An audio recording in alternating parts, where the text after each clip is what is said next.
Hello guys, and welcome to my Danger Darkworld deck profile. Today I will be profiling the Danger Darkworld deck post Soul Fusion.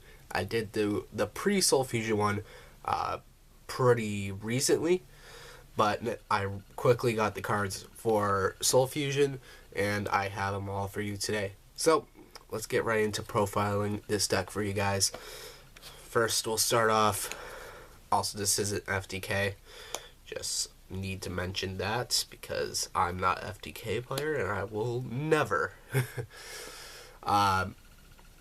First 3 Bigfoot, it's pretty much Blue Eyes. If it gets scarred, you get the pop cards. Pretty much Grapha, but it's a hard once per turn. This one you kind of want more mid-game, but it's still a pretty good card. Anyways, I just link off everything for Saryuja mostly. It's like the play style, and yeah. 3 Bigfoot. Next. 3 Nessie. I forgot to clarify the danger effects. They all say you can reveal it in your hand, and then you shuffle up your hand. Your opponent chooses one to discard. If it isn't that card you shown, specifically like that name you shown, you summon the card and you draw a card. Otherwise, it just gets discarded, but they all have effects when they're discarded, which are hard once per turns. Summons are, you can do it as many times as you want. This one just lets you search one, so this card is really good no matter what, going first in your opening hand, because you reveal it. If it gets hit, you search. If it doesn't, you summon it, you draw one. So, good card. One of the newer cards is Danger to Tsukinoko, or Chubby Snake, what most people will call it. This card, beyond looking adorable, is just useful because if it's discarded, you summon it. So pretty much, if you reveal it, it's getting summoned if you haven't used a summon effect before in a turn. So yeah, good card all around. It just looks great. Next, 2 Thunderbird. Hitting sets aren't that really important. It's a good level 8. It lets you go into those like level 8 plays. I mean rank 8 plays. 28, so it does have a good attack. Gets over most things. Yeah. Other pretty looking card. Hits sets, so it's good against Altergeist and stuff. Yeah, just 2 of them.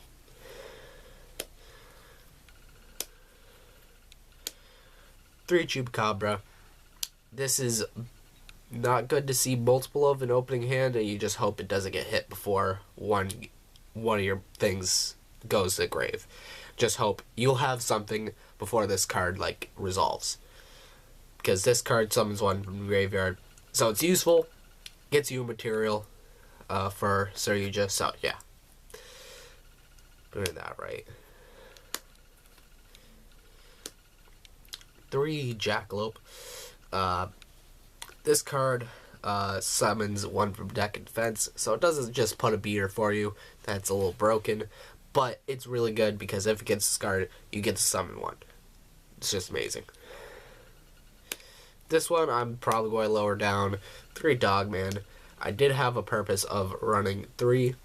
It's still good if you're going second and trying to OTK. It isn't the worst thing in the world, but it isn't that hot. Luckily, I haven't seen it much from any playtesting I've did. I sadly lost my local, so I haven't had as much playtesting.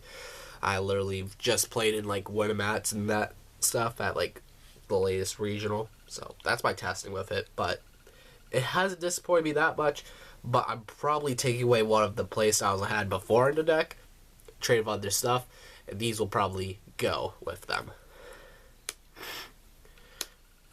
3 Mothman. This card lets you draw a card and discard a card, so it lets you run through some stuff. It's kind of nice. Ultimately, you can kind of suck when you're low on cards, but a selective hit is pretty nice. So, you know, it's a good card. On to the Darkworlds. 3 Grapha. So if you have a Darkworld on your field besides this, you can bounce it to your hand to summon this. So it gives you hand resource and then puts this on the field. So that's nice.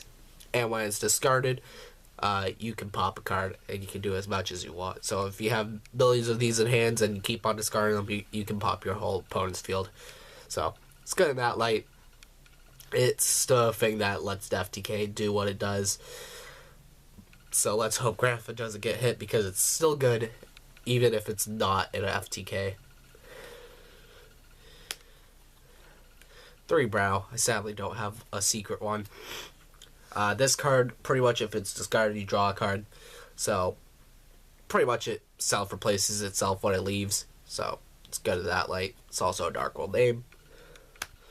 3 Snow. Lets you selectively get one.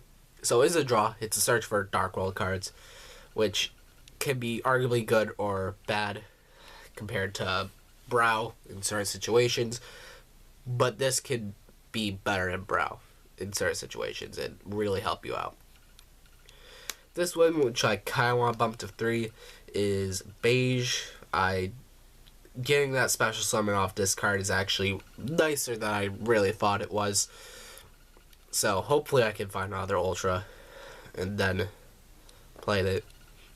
But 2 Beige right now, it puts in work. If you can keep on discarding it while you have Graphas, you can get a lot of Graphas on board. That's it for the monsters. For spells, very low amount. 1 Monster Born. It can just come in clutch sometimes. Pretty much power play. Just discard all the cards, draw the same amount. You can get like 7 cards, 8 cards in your hand with it. So it's good in that light. Upstart. So I can play 39 cards. And 3 Darkworld Dealings, which just lets you draw a card, discard a card. Pretty good. Alright, that's it for the main deck. On to the extra deck. I don't have a side for you guys since it's incomplete as hell. We Witch Apprentice takes 2 darks, so it's good in that light. It just lets you add 1 back, so if you're in a brick, you usually just drop this and hopefully grab all your dangers back for next turn. Usually this deck does so well. Saryuja, draw 4 cards, shuffle 3 in.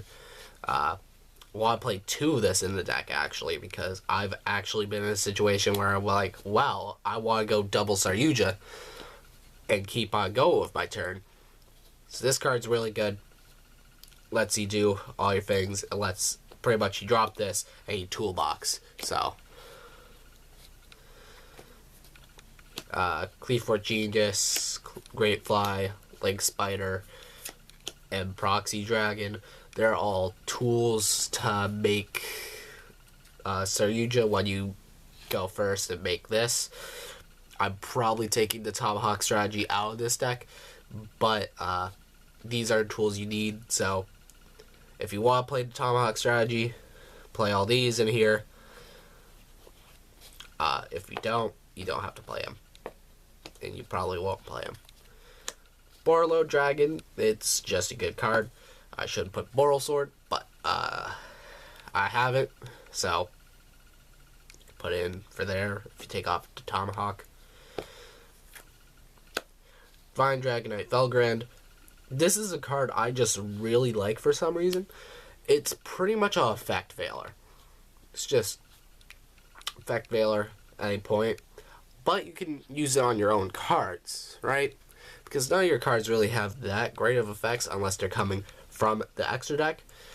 But anything that gets effect veiler is unaffected by all of the card effects. So pretty much you can turn a Bigfoot just into like what is it? Just something indestructible. Just monster negate. Guess if you think you're going to get hand trapped after you put this out, it could be okay. This is probably the one I'll least go into. This is scary if you could put this and this, because this is a worse Big Bird. Because 45, it does have effect negate by sending 1 card in your hand to the graveyard. You probably won't do that. You'll just use this to beat over things.